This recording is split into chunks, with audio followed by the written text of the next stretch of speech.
Guys, Samsung এবার একটু ভিন্ন রকম ডিজাইনের ফোন লঞ্চ করলো। মানে এমন ডিজাইন যেটা স্যামসাং আগে কখনোই করেনি। আসলে স্যামসাং গ্যালাক্সি A55 এর কথা বলছিলাম। শুধু ডিজাইনই না, এখানে বেশ কয়েকটি চমক রয়েছে যেটা আমরা এই ভিডিওতে জানতে পারবো। জি গাইস, আজকের এই ভিডিওতে ফোনটির প্রাইস, ক্যামেরা, পারফরম্যান্স সম্পর্কে সম্পূর্ণ ডিটেইলে জানাবো। আশা করব পুরো ভিডিও জুড়ে আমার সাথেই থাকবেন। তাহলে চলুন শুরু করি আজকের ভিডিওটি।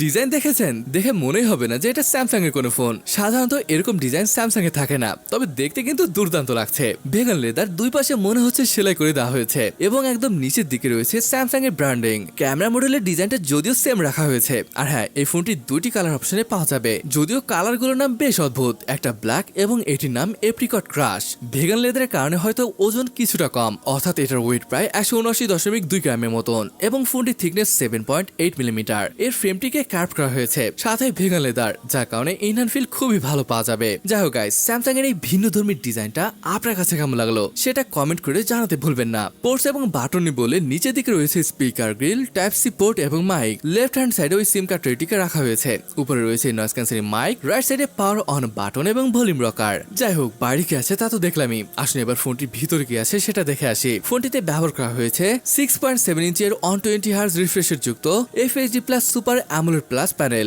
ডিসপ্লেটির HB মোডে ব্রাইটনেস 1000 নিটস, যেটা পর্যাপ্তই বলা যায়। গাইস, আসলে স্যামসাং এর ডিসপ্লে, তাই এটা নিয়ে খুব বেশি বলার নেই। তবে চিন বেজা যে খুব বেশি পাতলা এমনটা নয়, ওই অ্যাভারেজ সাইজেরই বলতে পারেন। স্পেসিফিকেশনে বললে এই ফোনটি এসেছে কোয়ালকম স্ন্যাপড্রাগন 7 Gen অন প্রসেসরের সাথে। তিনটি মাত্র স্টোরেজ অপশনে ফোনটি লঞ্চ হয়েছে: 8/128, 8/256 এবং 12/256 জিবি। র্যাম টাইপ LPDDR4X এবং স্টোরেজ টাইপ UFS 2.2। আর যদি বলি আন্তঃ স্কোরের কথা, এটা 5,80,000-এর উপর স্কোর আসে। ব্যাটারি 5000 মিলিঅ্যাম্পিয়ারের এবং এটি 45 ওয়াটের চার্জিং সাপোর্ট করে। যেহেতু ফোনটিতে 4 nm চিপ ব্যবহার করা হয়েছে, যার কারণে স্বাভাবিকভাবে পাওয়ার অপচয় কম হবে। স্যামসাং এর এই বিষয়টা বেশ ভালোই লেগেছে। এই প্রাইসে স্যামসাং এই প্রথম 45 ওয়াট দিল, যেখানে 25 দিয়ে থাকে। গাইস, রেগুলার কাজগুলো তো আরামসে করতে পারবেন। আর যদি COD অথবা পাবজির কথা বলেন, তাহলে মিডিয়াম সেটিংসে 60 FPS এ কোনো প্রবলেম ছাড়াই খেলতে পারবেন। স্যামসাং এর ফোন, সেখানে মাল্টিমিডিয়া তো কোনো কথাই হবে না। স্টোরেজ স্পিকার রয়েছে, সাথে অ্যামোলেড প্যানেল, মানে সবখানে রয়েছে ভালো লাগার মতো ব্যাপার। গাইস, সত্যি কথা বলতে এই ফোনটি সব থেকে বেশি ভালো লেগেছে এর ওএস এর ব্যাপারটা। জি গাইস, দেখুন out of the box on UI 6.1 base on Android 14 রয়েছে। আর মজার ব্যাপার হলো 4 বছরের মেজর আপডেট এবং 5 বছরের সিকিউরিটি আপডেটের সুবিধা দিচ্ছে, যেটা দারুণ একটা ব্যাপার ছিল। আর সেন্সর, হ্যাঁ এখানে সবই রয়েছে। In display fingerprint sensor, face unlock, আর এগুলো খুবই স্মুথ কাজ করে। কানেক্টিভিটি নিয়ে বললে 5G, dual 4G VoLTE, Wi-Fi 6, Bluetooth 5.2 সহ NFC এর সাপোর্ট রয়েছে। গাইস, চলুন এবার আমরা ক্যামেরা সম্পর্কে জানি। বরাবরের মতন এখানে আমরা ট্রিপল ক্যামেরা সেটআপ দেখতে পাচ্ছি, যার মেইন ক্যামেরা হিসেবে ব্যবহার করা হয়েছে 50 মেগাপিক্সেলের একটি সেন্সর, যেখানে রয়েছে ওয়াইস এর সাপোর্ট। সেকেন্ড ক্যামেরাটি আলট্রা ওয়াইড এবং আমাদের অতি পরিচিত 2 মেগাপিক্সেলের ম্যাক্রো।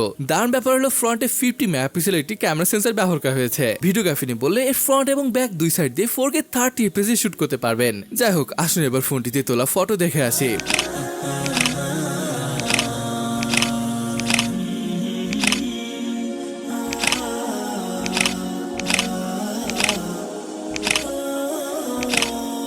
যদি কোয়ালিটির কথা বলেন, আমার কাছে অ্যাভারেজ লেগেছে। আর আপনার কেমন লাগলো সেটা কমেন্ট করে জানাতে ভুলবেন না। ফোনটির প্রাইস ইন্ডিয়ান রুপিতে 26,999 পড়বে, যেটাকে টাকায় কনভার্ট করলে দাঁড়াচ্ছে 38,000 টাকা। আর হ্যাঁ, দেশে আসার পর প্রাইস আরো কিছুটা বেড়ে যেতে পারে। গাইস, ওভারঅল যদি বলি, স্যামসাং গ্যালাক্সি A55 খুবই প্রিমিয়াম লুকিং স্মার্টফোন। একদমই ব্যালেন্স ফোন বলতে পারেন, মানে না একদম ক্যামেরা স্মার্টফোন, না একদম গেমিং সেন্ট্রিক ফোন। আপনি স্যামসাং এর ফ্যান এবং একটি ব্যালেন্স ফোন নিতে চাচ্ছেন, তাহলে এটা ভালো একটা অপশন হতে পারে। যাই হোক, ফোনটি ওভারঅল আপনার কাছে কেমন লাগলো সেটা কমেন্ট করে জানাতে ভুলবেন না। তাহলে আজকের ভিডিওটি এখানে শেষ করছি, দেখা হবে পরের ভিডিওতে।